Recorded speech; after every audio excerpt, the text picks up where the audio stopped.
પામે જ છે, આમાં રહે છે પરિવર્તન પામે છે, એને આપણે જીવ કહીએ છીએ. આ તો જેને પરિવર્તનને જોવો છે, જાણે છે, એ નોખો છે, એ જ્યાં જ્ઞાન છે. પરિવર્તનને કોણ જાણે? એનાથી પર હોય જાણે. પર જાણે. મનુ રાજા હતા, એને એમ હતું કે આ સૃષ્ટિનું હું સંચાલન કરું છું ભાઈ, બરાબર? તે ભગવાને શું કે આવો રાજા અને હું અટવાઈ ગયો, હું અટવાઈ ગયો. એટલે એને બોધ આપવા માટે, એને જ્ઞાન આપવા માટે મનુ રાજા જ્યારે નદીમાં નાવા ગયા એટલે તર્પણ કરવા પાણી અંજલિ સૂર્ય ચાળવતા હતા, એમાં ખૂબ પાણી લીધું. તો એવું બચ્ચું બોલ્યું, મને બચાવો, મને બચાવો. ભાઈ જો કે કોઈ છે ને બોલે, કોણ અવાજ ક્યાંથી આવ્યો? આજુબાજુ જોયું તો કંઈ દેખાયું નહીં. પછી અવાજ સામે જોયું તો માછલીનું બચ્ચું દેખાયું. બરાબર? કે મને બચાવો, મને બચાવો. તેમ જોતા હતા મોટું થયું, મોટું થયું. તે મોટું થયું પડી ગયું પાછું. કે બચાવો, બચાવો. વળી પાસે પકડ્યું. કે મને બચાવો. ત્યારે જાવડે લઈ જઈને કાંઈક બીજા પાત્રમાં લીધું તો એનાથી મોટું થયું. તો ક્યારે લઈ જઈને મોટા હોજમાં મૂક્યું તો મોટું થયું. એને રાજા કે તું માછલી નથી, ગમે તે બીજું છે, કેવું કે કોણ છે તું? બરાબર? આ તો આસુરી તત્વ હોય, માયાવી તત્વ એવું હોય, અને દેવી તત્વ હોય, તો છે કોણ? એટલે એને શું કીધું માછલીએ કે આ શરીર છે એ પરિવર્તનનો સ્વભાવવાળું છે. એવું પરિવર્તન સ્વભાવવાળું છે. તે નાના મોટું થાય, એ ના મોટા આપણા મોટા ના થયા, નાના છે ભાઈ. કેવડા હતા ને કેવડા થયા? આવડા હતા ને આવડા થઈ જાય. તો કોણે કર્યા?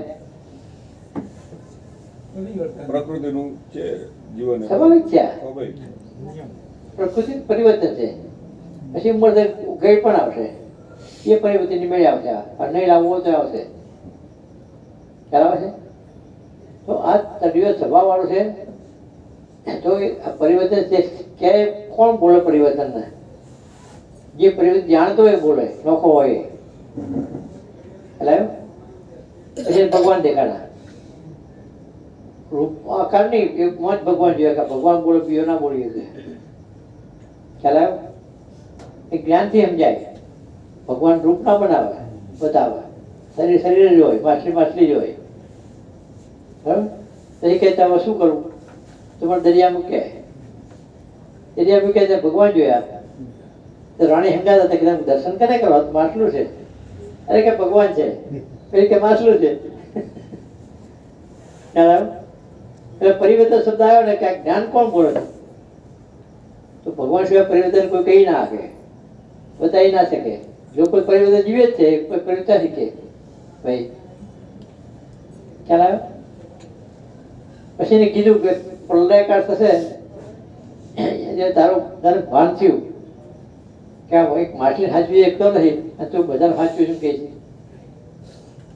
એ તમારું જ્ઞાન ટળી ગયો. હવે તું સાચો ભક્ત છે. હવે પ્રલયકાળ થશે એટલે હું નાવડે લઈને આવીશ. એ સપ્તર્ષિ હશે, એમને મરણ ના થાય, એ મારા હાથ જવા પડે સપ્તર્ષિને. બરાબર? એમાં તું બેસી જઈએ. એટલે કે હું બેસી જઈએ, હું કરીશ છું રાજા વગર, હું કરીશ છું પબ્લિક વગર, પ્રજા વગર. એટલે કે પ્રજા છે ને બીજું રૂપે હાથે આવશે, બીજું રૂપે. અને પછી તો સૃષ્ટિ ઉત્પન્ન કરીશ. એટલે મનુષ્ય સૃષ્ટિને ઉત્પન્ન કરે ને ભાઈ. કેવું? દેહ ભાવવાળી. તારા દેહ ભાવ નતો, માનસિકતા હતી. ખ્યાલ આવ્યો? સૂક્ષ્મતા હતી, સ્થૂળતા નથી. આ સ્થૂળ શરીર પછી પેદા થયું. એટલે વાત શું છે કે તત્વ પરિવર્તન શું છે? માછલી અવતાર થયો તો કોણ હોય? માછલી પેદા થઈ, માછલી બોલી.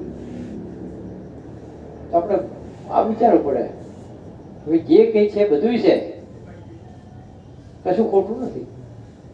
પણ જે તે સામે જે છે તો આપણે બધું જાણીએ છીએ કે કંઈક ખોટું સાચું નથી.